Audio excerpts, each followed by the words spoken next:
Hello po sa inyong lahat mga ka-crypto. Ako po si Pinoy Crypto Trader at sa video na ito ay pag-uusapan po natin ang patuloy na pagbaba ng presyo ni Bitcoin at kung bakit po ito nagiging usap-usapan sa crypto community. Mula sa naabot po nitong presyong $102,720 nitong January ay bumagsak po ito sa $94,550. Pero ano nga ba ang dahilan ng biglaang pagbaba na ito? Ano po ang sinasabi ng mga eksperto tulad ni Cheyenne mula sa CryptoQuant tungkol sa mga funding rates at market hesitation? Kaya yan po ang siyang ating aalamin sa video na ito. Pero bago po tayo magpatuloy ay nais ko lamang po munang bigyang linaw ang aking disclaimer kung saan ang nilalaman po ng video na ito ay hindi po ito isang financial advice. For education and information purposes lamang po ang layunin nito. Ayan, umpisahan po natin sa kung ano po ba ang funding rates at bakit po ito mahalaga sa presyo ni Bitcoin. Ayan, ang funding rates ay isang mahalagang indicator sa crypto derivatives market.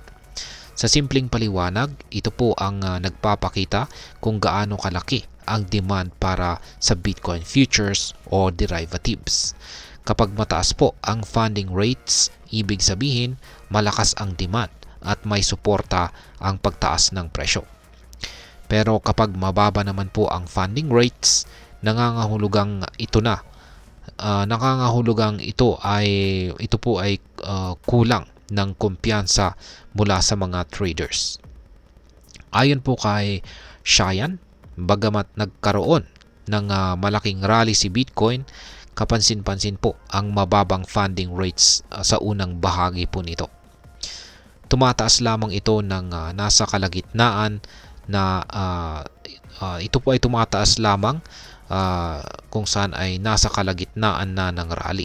Ibig sabihin ay hindi po ganap na kumbinsido ang market sa patuloy na pag-akyat ng presyo ni Bitcoin. Ayan.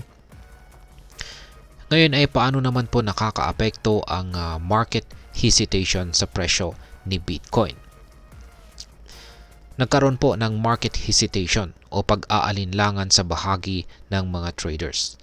Halimbawa, nito pong December 2024, kahit na umabot po si Bitcoin sa presyong $102,000, bumaba po ang funding rates mula sa 0.0906% hanggang sa 20 digits 44% or 0.0044%. Ipinapakita po nito na maraming traders ang nag-pull out ng kanilang kapital dahil natatakot po sila sa posibleng pagbagsak ng presyo. Maliban dito, ang pagbaba ng funding rates ay nagdudulot ng tinatawag na capital outflow.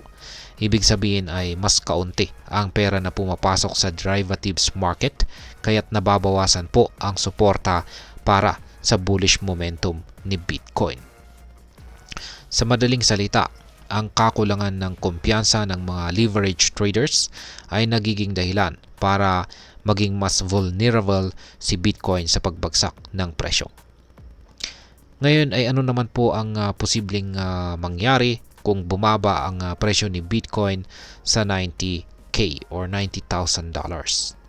Ayan, ayon po sa analysis ni Cheyenne, kung hindi po mapapanatili ni Bitcoin ang suporta nito sa presyong $90,000, posibleng humarap po ito sa mas malalim pang correction. Kaya ayan, meron po tayong tatlong mga posibleng mangyari rito. Ayan, una ay ang pagtaas po ng selling pressure. Kapag bumaba po ang presyo sa $90,000, maraming traders ang posibleng magbenta ng kanilang Bitcoin. Ang tinatawag po na psychological price level ay mahalaga dahil kapag naabot po ito, nagkakaroon po ng panic selling. Pangalawa ay ang retest sa Fibonacci levels. Kapag patuloy po na bumagsak ang presyo, maaaring maabot po nito ang mas mababang Fibonacci retracement levels na karaniwang ginagamit man ng mga traders bilang guide para sa potential support at saka resistance. At ang pangatlo ay ang pagkawala po ng market confidence. Kung magpapatuloy po ang trend na ito, posibleng mawalan ng tiwala ang mas maraming investors at magdulot ito ng extended bearish sentiment. Ngayon ay may pag-asa pa bang bumalik si Bitcoin sa kanyang bullish rally? Ayan. At syempre naman, yan, kasagutan po rito ay syempre naman oo, may pag-asa pa. Ayon po yan kay Cheyenne. At yan, dagdag pa niya rito ay may dalawang kondisyon na maaring mag-stabilize sa presyo ni Bitcoin at muling itulak po ito pataas. Una ay ang pagtaas ng funding rates. Kapag bumalik po ang mataas na funding rates, nangangahulugang ito po ay nangangahulugan na mas maraming traders ang interesadong mag-hold o mag-invest kay Bitcoin. At pangalawa ay ang pagdami po ng buying activity. Kapag mas marami pong bumibili ng Bitcoin, nagkakaroon po ito ng mas malakas na suporta na maaari pong magbalik sa bullish trajectory ang presyo nito. Ngayon ay ano naman po ang maaring maging epekto nito para sa atin bilang mga Pinoy crypto traders at investors ni Bitcoin. Yan. Para sa atin ay mahalaga po nating tandaan na si Bitcoin ay isang high risk investment. Kaya meron po tayong ilang mga bagay rito na dapat po nating gawin. Una ay maging maingat po tayo sa leverage trading. Dahil sa pabago-bagong funding rates, ang paggamit po ng leverage ay maaring magdulot ng malaking pagkalugi. Siguraduhin na iintindihan po natin ang risk na ito bago po tayo magpatuloy. Pangalawa ay bantayan po natin ang mga psychological levels. Ang $90,000 ay isa po itong mahalagang suporta or support.